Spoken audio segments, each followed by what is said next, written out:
Hello, welcome to PODnas. This is a sports show with a little bit of a Cajun flair. I am Daniel Hawks.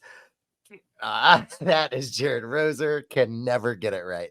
Uh, Today, we're going to talk about Brian Kelly's recent comments with NIL and the transfer portal, and let's actually just let him do that the best. So, Build relationships. We want to develop, retain, and have success. We're not in the market of buying players, and unfortunately, right now, that's what some guys are looking for. They want to be bought. And look, I understand NIL is part of this, and we have an incredible collective. We have very, very generous opportunities around the greater Baton Rouge area for NIL opportunities. So they are here, but we're not going to go out and buy players. That's not what this is about. This was never about that. so Jared, how you doing? I'm good. We'll get that all in order in post. I'll get it. I'll get it down. Yeah. No, I'm Jared, good. how you doing? I'm good, man. And shout out to Jacques Doucet, WAFB for that interview. He and Michael Caldwell, WBRZ, both I saw with kind of sit down interviews with Brian Kelly, and that line, that clip is the one that's kind of caught fire a little bit in Baton Rouge and down Okay, here so this tell week. me about this because I was surprised by this. I didn't, those comments didn't get up to me. I guess not in my Twitter sphere, my X sphere, whatever it is. So tell me how people are feeling about this. Let's talk about that first. Let's talk about what's the vibes in Baton Rouge like after this.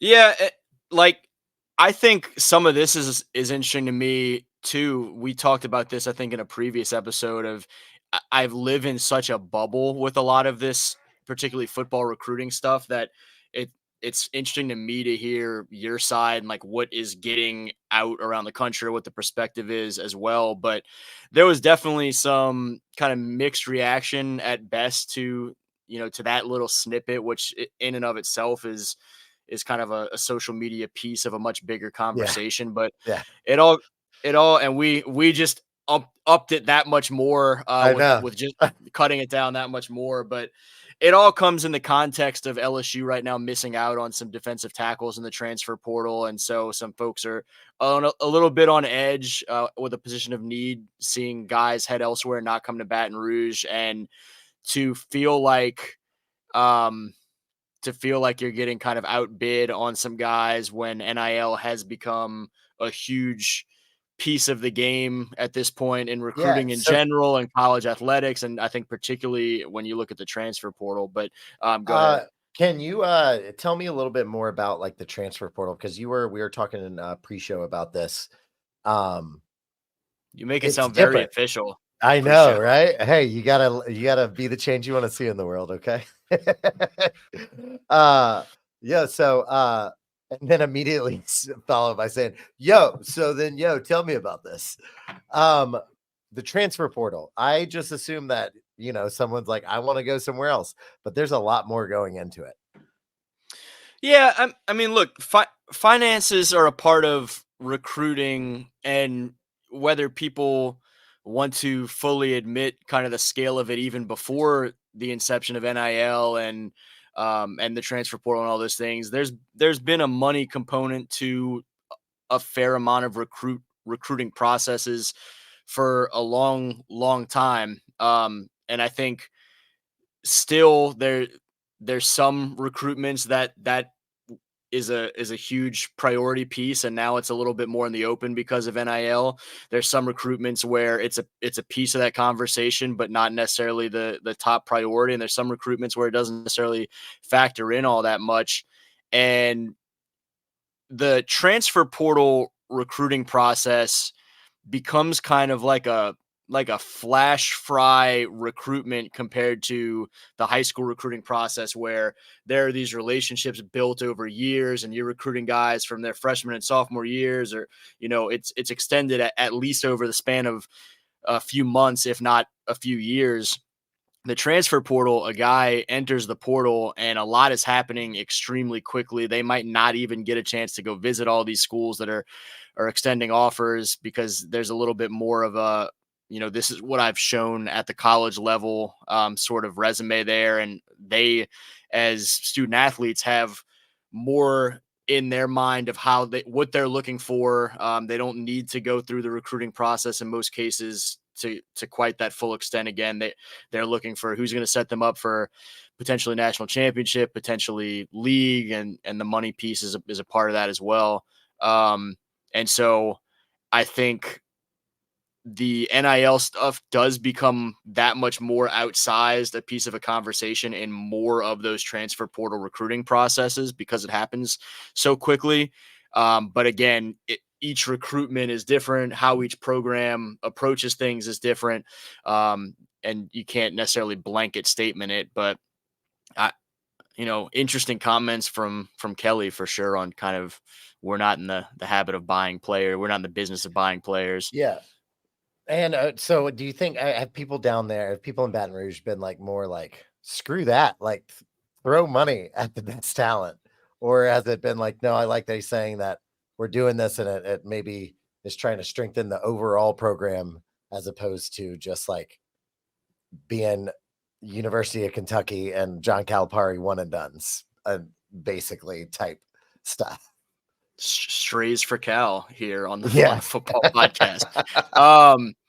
I think it's been kind of mixed, and I mean it's hard to have a complete pulse on how everybody feels. You kind of just see the more No, vocal that's what extremes pop up. that's what you're here for, Jarrett. You tell me how everyone feels, okay?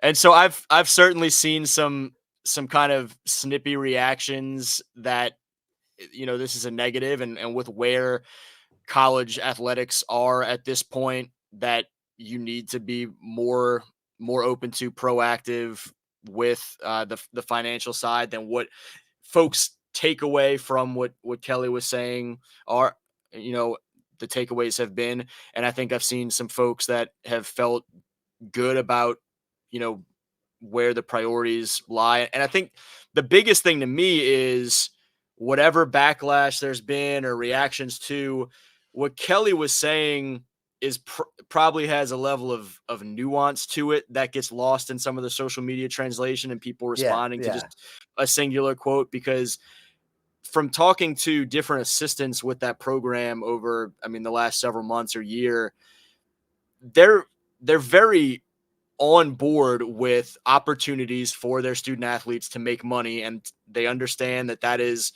a piece of college athletics now, and they're embracing it and say, I think, largely the right things about opportunities for their guys to make money. But what Kelly was trying to say essentially is, and what I have a little bit more background context from some of the previous conversations I've had with coaches on that staff, is they don't want to be all about, let's go drop the biggest bag. If that's the number one priority for a guy that they're recruiting, they want to make sure that the person that they're recruiting wants to come to LSU and be a part of what's happening at LSU in terms of chasing a national championship and chasing NFL opportunities and just being a piece of what it means to be an LSU Tiger.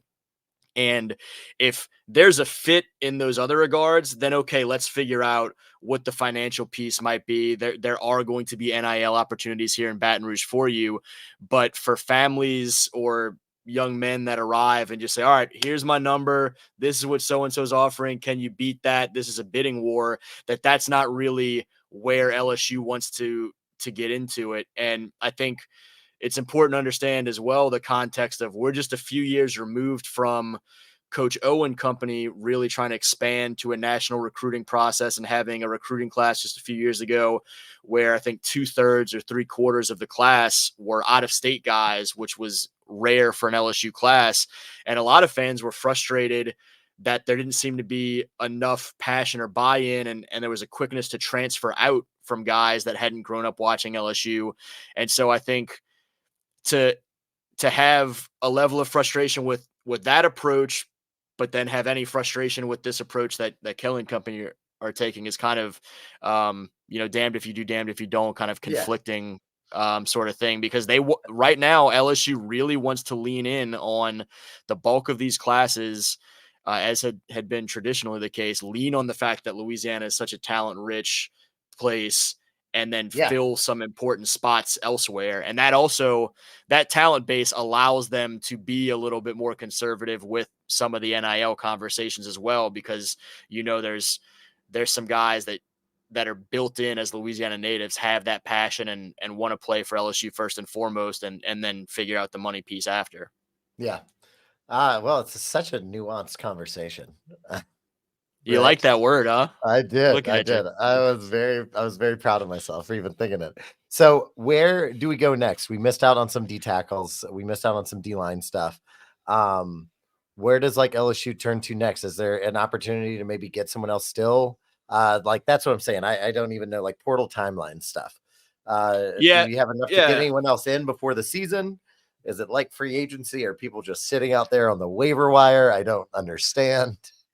There's still an opportunity. I mean, a lot of the names that we heard most heavily for that defensive tackle spot have started to pick other destinations, but there are other targets that they're working, because that in particular is a position group where they feel a need, as an LSU staff, to bolster that defensive line rotation if they want to go compete for a potential college football playoff spot and potentially a national championship. And so I think they've always, particularly after that first recruiting class where they had a lot of ground to make up in rebuilding the roster, they now feel like they're at a spot where they can be pretty intentional and not just go chase anyone in the portal, but if it's a position of need and they find the right fit, make that move. And I think defensive tackle is an area where they clearly have identified that need. And so they're going to keep pushing and try to add to it. And that kind of, and look, as much as I say in kind of generalities, some of the money dynamics at play,